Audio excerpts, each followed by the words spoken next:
ઝેરીલા લઠ્ઠાએ 8નો ભોગ લીધો છતાં બુટલેગરો બેફામ। અમદાવાદના નિકોલમાં નકલી દારૂની બોટલ સાથે 2 ઝડપાયા। સુનિલ ઉર્ફે સોનુ નામના શખ્સની પોલીસે ધરપકડ કરી।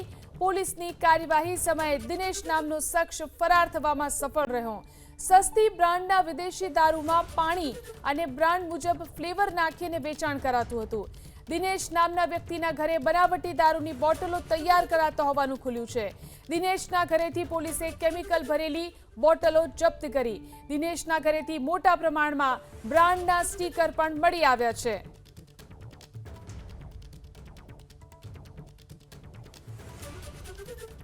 તો અમદાવાદમાંથી પણ નકલી દારૂ મળી આવ્યો છે। અમદાવાદના નિકોલમાં નકલી દારૂની બોટલ સાથે 2 વ્યક્તિઓ ઝડપાયા। બુટલેગરો જે રીતે બેફામ બન્યા છે, સુનિલ ઉર્ફે સોનુ નામના શખ્સની પોલીસે ધરપકડ કરી। તો પોલીસની કાર્યવાહી સમયે દિનેશ નામનો શખ્સ ત્યાંથી ફરાર થવામાં સફળ રહ્યો। વધુ જાણકારી મેળવી અમારા સંવાદદાતા કલ્પેશ રાવલ આપણી સાથે ફોન લાઈનથી જોડાયા છે। જી કલ્પેશ, અમદાવાદમાં પણ નકલી દારૂનો વેપલો ચાલી રહ્યો હતો, કેવી રીતે પકડાયો? જે પોલીસ ફરિયાદ નોંધવામાં આવી છે ને એમાં જે આપેલી હકીકતે પ્રમાણે આ સુનિલ માખીજા જે છે એ ત્યાં નિકોલ અટલ આવાસ યોજનામાં રહેતો હતો। ત્યાં આગળ યુપીડે પર છૂટક વેચાણ કરતા હતા વિદેશી દારૂના નામે।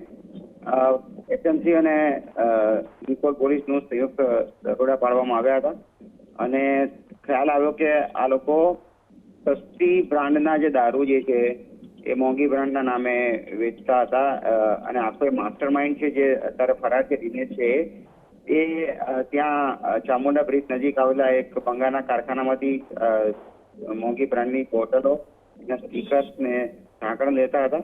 સાથે જ મોંઘી બ્રાન્ડના દારૂના ફ્લેવર પણ ખરીદવામાં આવતા હતા અને સસ્તી બ્રાન્ડનો દારૂ જે છે એમાં થોડું પાણી ઉમેરી અને ફ્લેવર ઉમેરી અને જાતે જ સીલ મારી દેતા હતા અને મોંઘા બ્રાન્ડના નામે વેચતા હતા। દિનેશ ફરાર છે, એ કુબેરનગર રહેતો હતો, પરંતુ સુનિલ માખીજાની પોલીસે ધરપકડ કરી લીધેલી છે અને આખો મામલો જે છે અત્યારે તપાસમાં છે। જી આભાર તમામ જાણકારી આપવા માટે।